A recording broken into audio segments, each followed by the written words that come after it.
छत्रपती शिवाजी महाराज म्हणजे संपूर्ण हिंदुस्थानचं आराध्य दैवतच.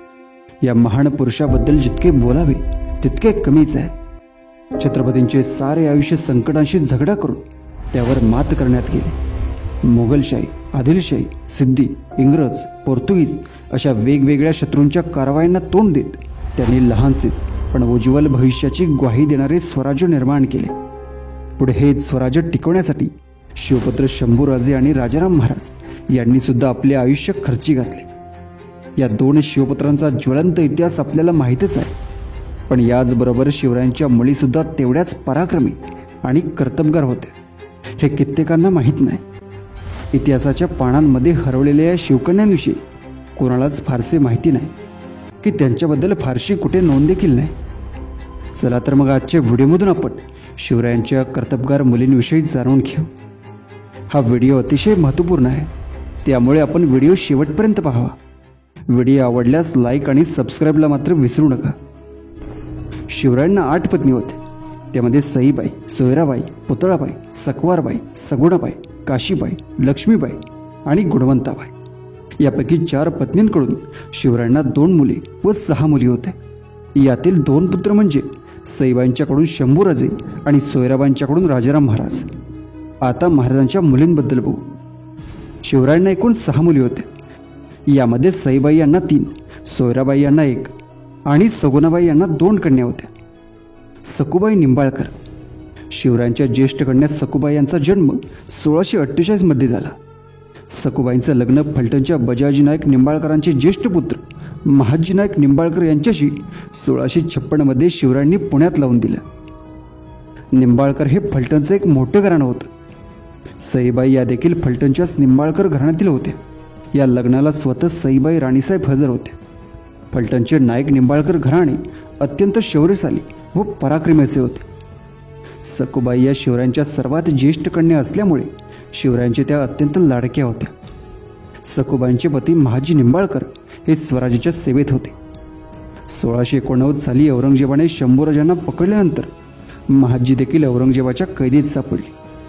पुढे महाजींच्या मृत्यूनंतर सकुबाई फलटणला सती गेल्या. राणूबाई जाधव. शिवरायांच्या दुसऱ्या कन्या होत्या राणूबाई. राजगड येथे 1651 साली शिवरायांच्या दुसऱ्या मुलीचा जन्म झाला. लखुजी जाधवांचे पंतू अचलोजी जाधव यांच्याशी 1660 मध्ये त्यांचे लग्न राजगडावर झाले. जाधव घराणे जिजामातांचे माहेर होते. या लग्नामुळे पुन्हा एकदा जिजामातांचे माहेर आणि भोसल्यांचे संबंध जोडले. अचलोजी जाधव यांची जहागीर सातारा जिल्ह्यातील भोईंज येथे होती. त्यामुळे राणूबाई जाधव यांचे वास्तव्य देखील शेवटपर्यंत भोईंज येथे होते. राणूबाई म्हणजे शंभूराजांची दुसरी आईच. त्यांना अगदी लहान वयातच वडिलकीची शिकवण झाली होती. राणूबाई स्वतः तलवारबाजीमध्ये तरबेज होत्या. साताऱ्यातील भोईंजमध्ये आजही राणूबाईंचे वंशज राहतात. अंबिकाबाई महाडिक. शिवरायांच्या तिसऱ्या कन्येचं नाव अंबिकाबाई. अंबिकाबाई या शिवरायांप्रमाणेच मुत्सद्दी आणि राजकारण चतुर होत्या. त्यांचा जन्म 1654 साली सईबाईंच्या पोटी झाला. शिवरायांचे सरदार असलेले ताराळे गावच्या हरजीराजे महाडिक यांच्याबरोबर 1663 साली अंबिकाबाईंचे लग्न झाले. हरजीराजांचे वडील परसोजी महाडिक हे विजापूरकरांचे सरदार होते. त्यांची शिवरायांच्यावर तसेच शहाजीराजांवर अत्यंत निष्ठा होती. महाराजांच्या कर्नाटक मोहिमेत हरजीराजे यांनी थोर पराक्रम गाजवला होता. 1694 साली जुल्फिकार खानाशी लढताना हरजीराजांचा मृत्यू झाला. कमळाबाई पालकर. शिवरायांना त्यांच्या पत्नी सकवारबाई यांच्यापासून कमळाबाई नावाची एक मुलगी होती. यांचे लग्न स्वराज्याचे सरनोबत असलेले नेताजी पालकर यांच्या मुलाशी म्हणजे जानोजी पालकर यांच्यासोबत झाले. दीपाबाई उर्फ बाळीबाई. शिवरायांच्या पत्नी सोयराबाई यांच्यापासून शिवरायांना दीपाबाई या नावाची मुलगी होती. शिवराय आणि सोयराबाई यांच्या कन्या असलेल्या दीपाबाई यांचा उल्लेख जरी शिवचरित्रात येत असला तरी त्यांच्याबद्दल फारशी माहिती इतिहासात मिळत नाही.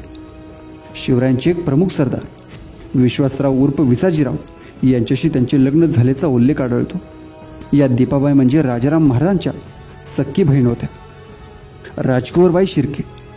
शिवरायांना आपल्या पत्नी सगुणाबाई यांच्यापासून राजकुंवरबाई नावाची एक कन्या होती. कोकणातले गणोजी शिर्के यांच्याशी राजकुंवरबाईंचं लग्न झालं होतं. गणोजी शिर्केंची बहीण येसुबाई या शंभूराजांच्या पत्नी होत्या. इतिहासाच्या गर्भात अशी कितीतरी अवलपाने लपली आहेत ज्यांच्याबद्दल आपल्याला फारशी माहिती नाही, पण तरीही ज्याने आपले सर्वस्व आपल्या सर्वांच्या भविष्यासाठी खर्ची घातली, अशा व्यक्तींची आठवण ठेवून आपण त्यांचे ऋण मानले पाहिजे.